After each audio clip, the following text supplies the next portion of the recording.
Hello and welcome to another ranked replay cast, and today I'm gonna feature my favorite ship in this current season, which would be the tier 9 British destroyer, the Jutland. And it's not so much about the ship itself. I mean, for those who watched my stream know that I absolutely like this ship, and I'm completely overwhelmed how good it is by its capabilities. It has also the highest win rate of all the ships I played so far, and that's for a reason.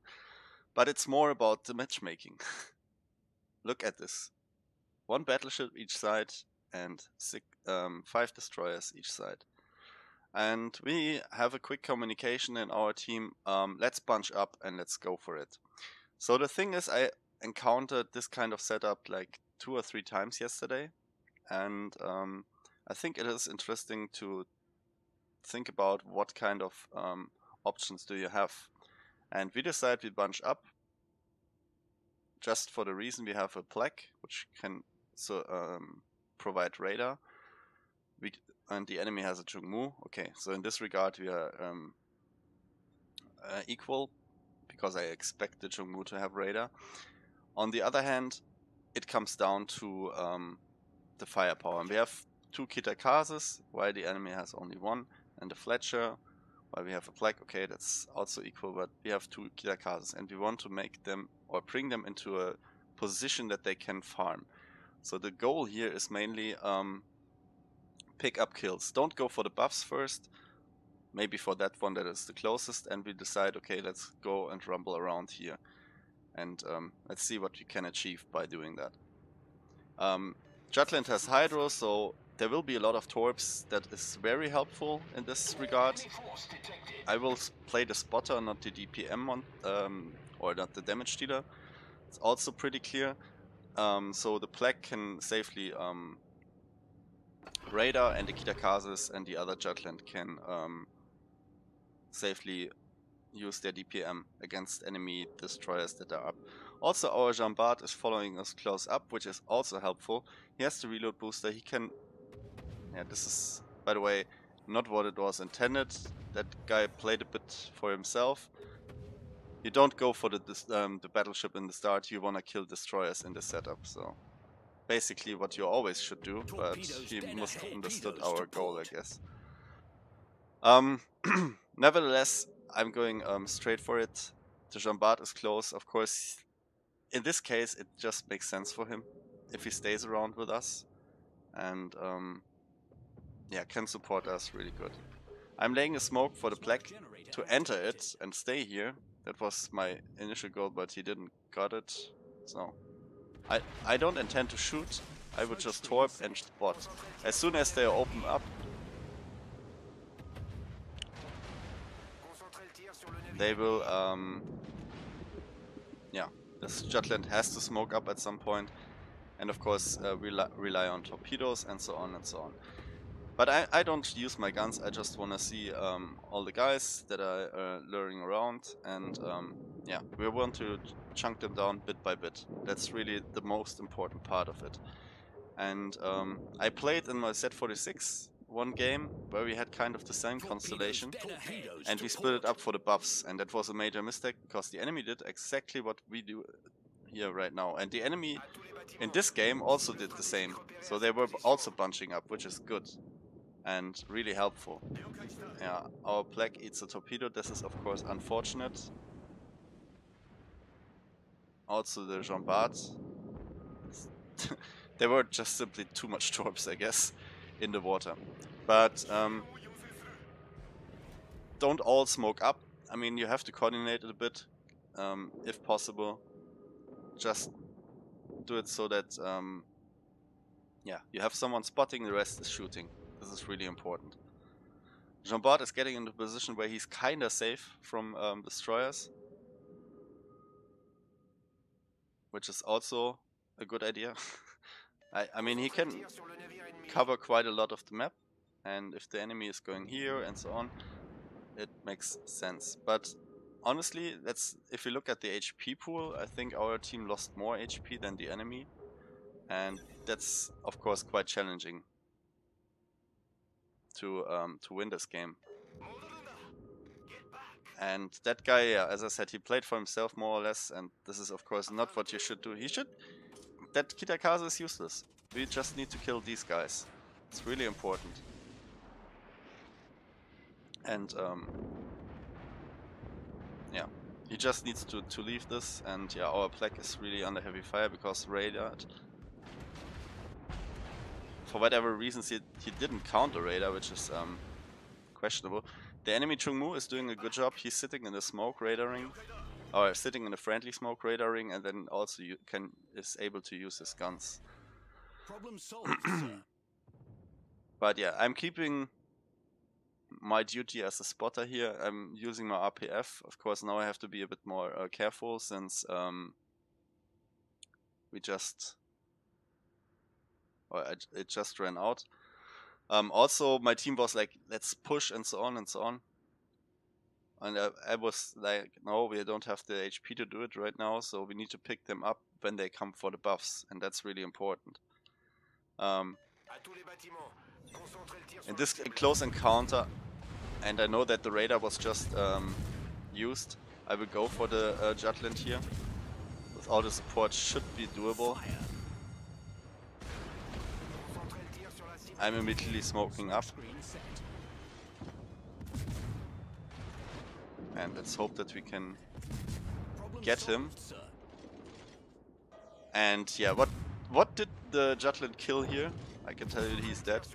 It's basically that he misunderstood that yeah, the new static mechanic keeps you spotted 20 seconds, or plume mechanic, or the old new plume mechanic keeps you spotted 20 seconds after you fired your last shot. So even if you sit in smoke and go out, you still can be spotted afterwards.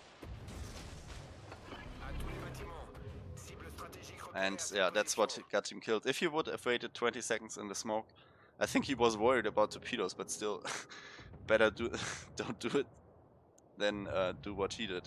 In former times or before the 0.8.0 patch, it was no problem to go out and be undetected. But now that changed, so always keep that in mind. I'm radared again, so I have to run because there will be fire on me soon.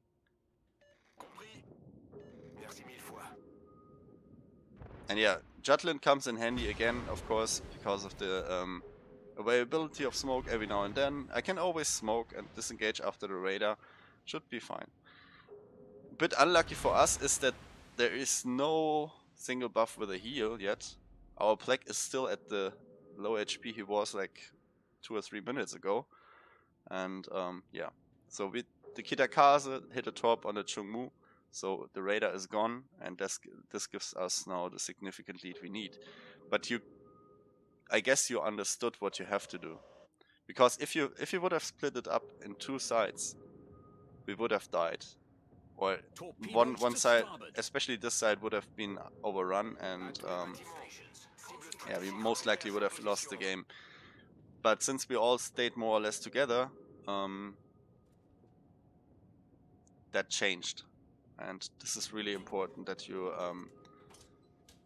yeah, understand that you have to play a bit different when the setup happens. Because I assume a lot of teams will do exactly the same. Yugumo opens up. That's what's getting him killed soon, unless he has smoke available, which he doesn't, or at least not yet. You have to smoke up really quick, yeah.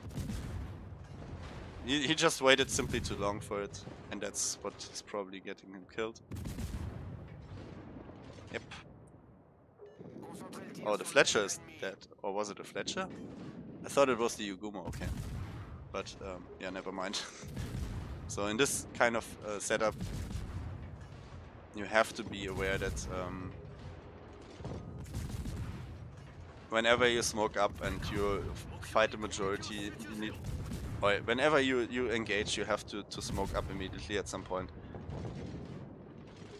And this is like, coming back from this, if you don't play Kita or Jutland, is quite hard and tough. that's what also a thing I realized. Since yeah, you just simply lack the DPM against Jutlands and Kitakazes. They are just melting you, and yeah, I mean there you see what's the capability of. I mean the Jutland doesn't have the DPM of the Kitakaze, but it's still pretty fearsome for other destroyers like the likes of Fletcher's, Z46, Plague. That's basically what it comes down to. Alright, still all of us are desperately looking out for a heal buff, but there is still no heal buff. So we get steering gear, steering gear, steering gear. So I don't know what my steering gear is not right now, but it's probably pretty good. I think it was the third or so buff when it comes to steering gears. Torpedoes dead ahead. But yeah, that's how such games play out, and the advice is just bunch up and try to kill as many destroyers as possible. I tried to ping my Plague that he should go away from that area, since exactly that. My RPS showed it to me, but he was a bit too aggressive. He should have stayed like here behind me. Even with my HP, it's not that great. So here I'm waiting for the Kitakaze if he makes the run around. But it doesn't look like. You see, in former times he wouldn't have been spotted, but since 20 seconds are not over yet, he was still spotted. So that's a mechanic you have to really think about now. That's the thing that got the Jutland killed, since he probably totally forgot about it. And yeah, if someone of Wargaming is watching this, guys, we want this back. I think the majority of the people is just, it just makes more sense in my opinion.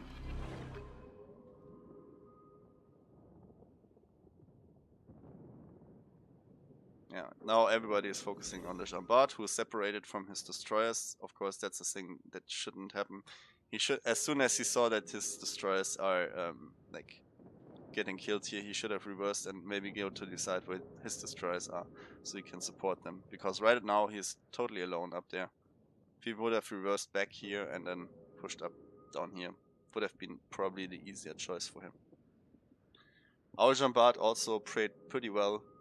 If you are ending up in this matchup as a cruiser or battleship, stick as close as possible to your destroyers. Especially if Friedrich der Große would be awesome in this regard. Hydro, secondaries, and load HE. You totally ignore the enemy battleship for once. You can easily angle towards him anyways, since he's